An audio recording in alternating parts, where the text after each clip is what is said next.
everyone, and welcome to Short Rest for episode 53. We had a talk with the dead today. We had two quick discussions with from Phoenix. We had sort of the all kind of needed kind of introduction, or at least a complicated conversation with Legati, and we had a quick attempt from Arrow. I want to go with a quick attempt real quick because that's probably the easiest one to tackle. You wanted to talk to the captain. Yeah, I did. I really did. Especially because, like, chronologically, it came after our talk with Teller, who once again looked him in the eye and said, someone needs to herald this. And he was like, oh, You're looking at me. I have to do that. I don't know how to do that. How do I do that? And, like, Dead, what is it's expected like game of recognizes me? game. It's like the dead recognizes dead. Yeah. He was kind of glad that he didn't pick up, though, because he was also dreading that would accompany confession of everything he's not told the party yet. Yeah. So he can kick that down the road a little bit longer. That was the thing about this group, is that we just like kicking the can. He doesn't want to deal with it. That went down. I'll save the biggest conversation of sort of the revelation that was obviously with Legati, but to move over to sort of the more emotionally charged moments, and that was Phoenix talk. We'll go with the easiest one, which is Phoenix talking to Miles.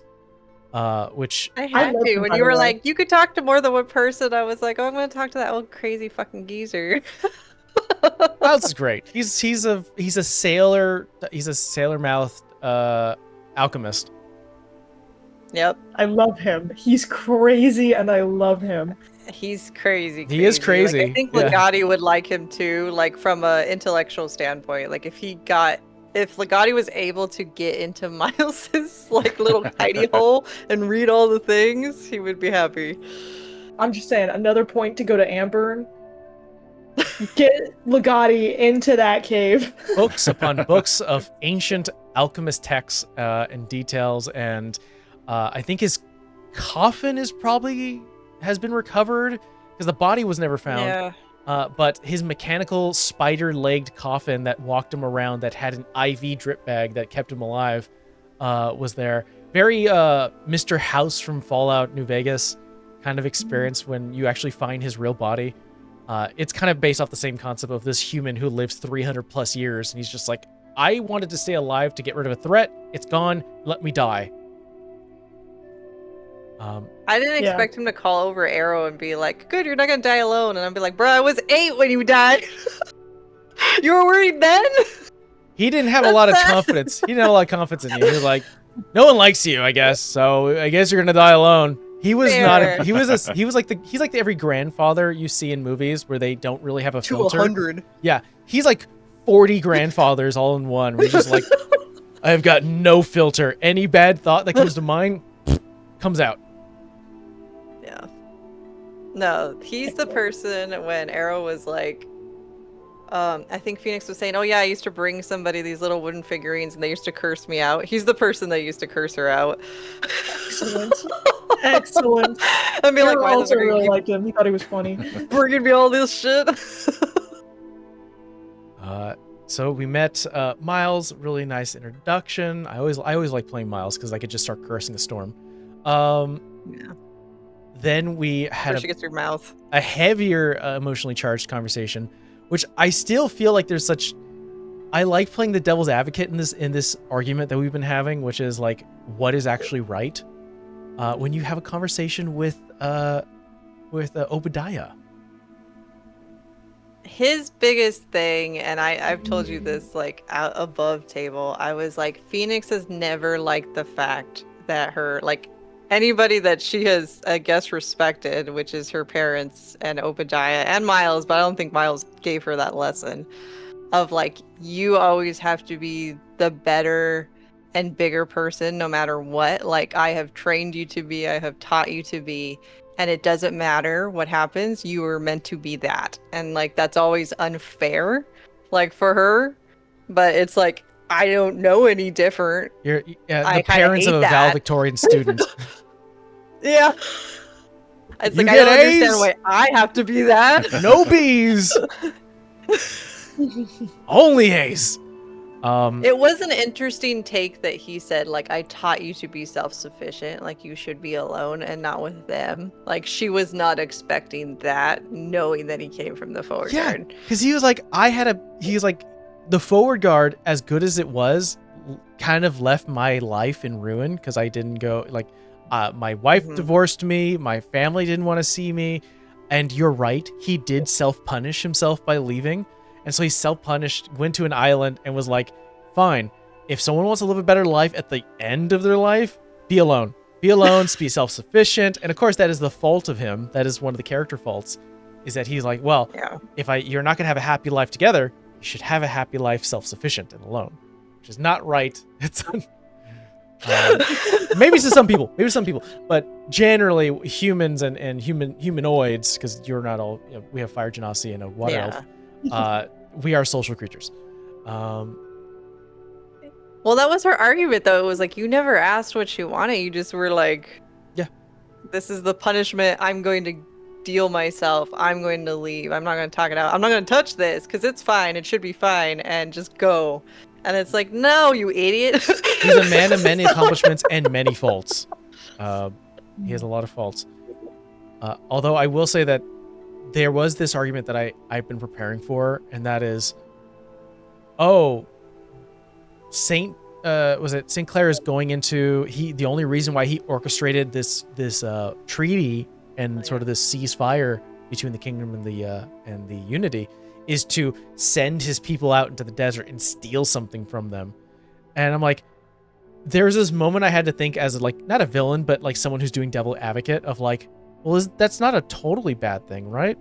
I mean, no more deaths and a stolen object. I would take that trade. And so when it comes to the discussion of like, hey, that's not a good thing. It's like, well, it happened. What are you going to do about it? Are you going to expose that the treaty was all for a nefarious thing and restart this war? Is that what we want to do today? Like she said, it was like, you want me to be better? Well, then I'm going to be better. That may entail something that's a mess. We might start a war, everyone. Let's go! We might have a new war at hands. Hell yeah. I think I remember, like, you said that you were like, oh, Phoenix seems angry. I was like, she is, because he taught her in a way of like, be better. And it's like, okay, then I expect that of you too, because you trained me. We should be on an even playing field. That's not fair. Like, you knew something was wrong and you still were like, yeah, it's fine. And it's not fine. But I'll clean up your mess. There's this non-spoken kind of discussion when you brought up Wakia that I don't know if anyone like picked up fully, but whenever that subject came up, he always was like, yeah, whatever, we're shifting conversations. In reality, I don't think Obadiah, like, he saw progress with Wakia, but then anything further, once she started to become a little corrupted and kind of like into her own little, she believed her own hype, and started like all that, he was like, well, it is what it is. And that's not a good way to think, kind of passively going, well, I set I lit a fire and I guess it's just going to spread. I guess that's what's going to happen. It's keeping people warm. People are not they're not freezing outside anymore. And it's such a weird way. It's just like, I set it loose. What do you want me to do?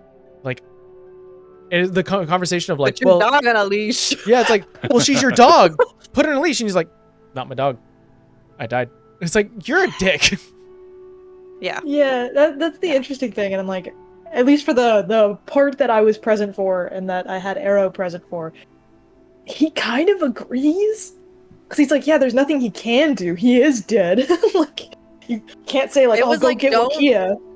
Said it right when you knew it was wrong. Don't try and be like, oh, I can't do nothing about it now that I'm dead. I'm like, bro, how long were you on that?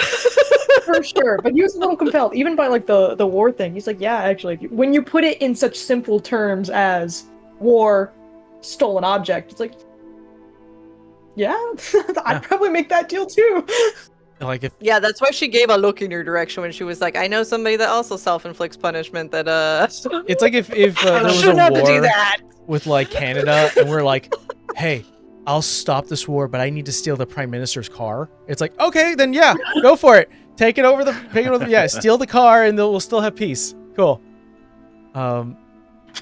You can't make that argument with Phoenix, though. It's like, look at what happened. It's like, I was part of the thing that wasn't supposed to be so bad, and it was horrible. Like, so that was our emotionally charged conversation. If you want to see the full thing, please watch the episode. And then we had a new revelation. I've been thinking about this for a very long time for Teller. We know that he is the folk saint of archways and arches. He is essentially he's not a full deity, but he did represent the idea of passage, which is why he does know the Salal, because it is from one space to the next. It is a particular type of change. And I thought about it for a while, and he's like, well, he lost the god he was engaged to, and even he is now affected by this sort of reality, like just the universe and reality saying there's a new god that represents this domain. You cannot worship something that doesn't exist anymore, so we have to replace it and censor. Like the universe is going, we gotta stop that. There's a new god, and he doesn't understand it. He's like, why the fuck is it like this? And he's like, well, we have a student of the Salal that changes things constantly. Do you think we can do the same thing and track it? Can we learn from it? And maybe I can find my betrothed. And that was sort of the idea originally. And I was kind of personally, I'm surprised that Legati went with it so quickly. Oh yeah, I mean the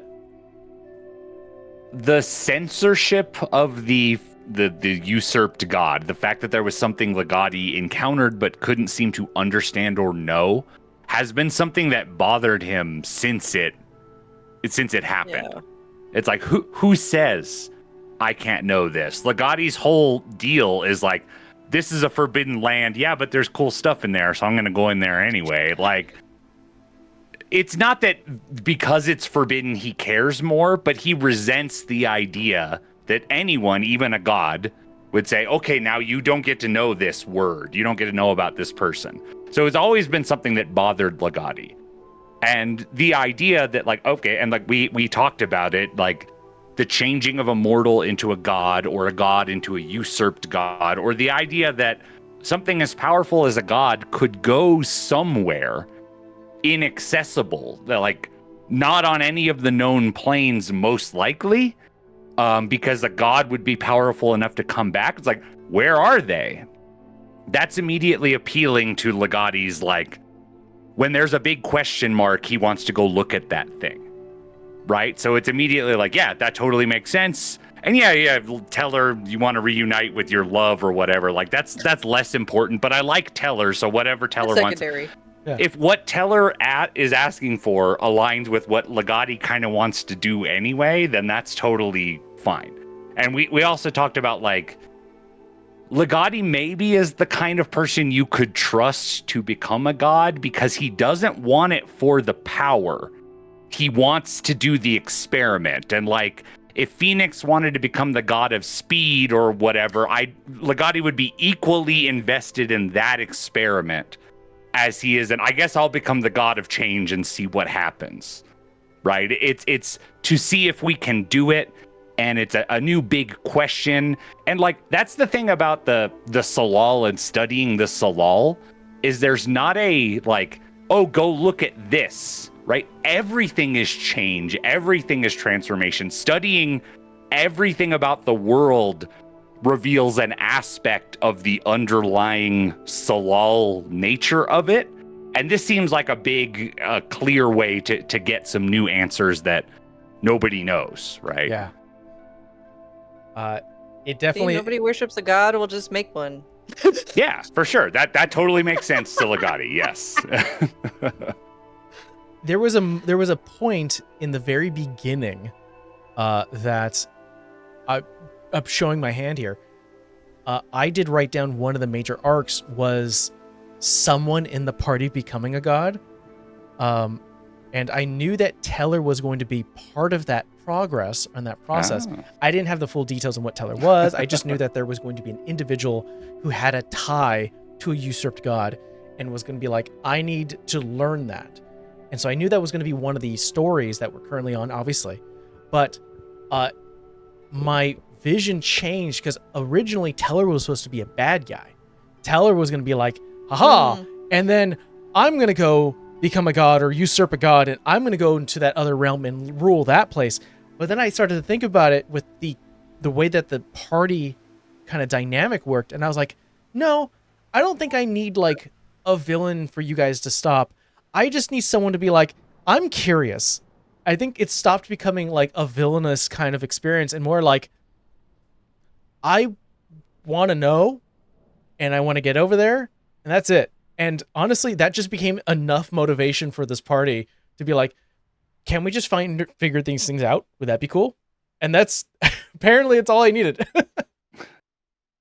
Yeah. That's definitely the case, that like if there's a big open question and everything, that's obviously what we should be exploring, right? We should try to figure out the answer to that. And yeah, nothing in Legati's moral compass at all says that a person becoming a god is any worse than just a god who's already a god. Yeah. Right? It entirely depends on, if it was like some guy I know is an asshole and is like power tripping or whatever, yeah, I don't want him to become a god. But, anybody I personally know, yeah, they'd be at least as good as your average god based on the evidence, Well, sooner or later, we'll have one of our party members being very associated with the idea of transitions. Probably. Arrow. And You can't catch him. well, thank you so much for joining us. Yeah, it was kind of this is a very talkative episode. For a short rest, and we'll see you guys next time. Bye.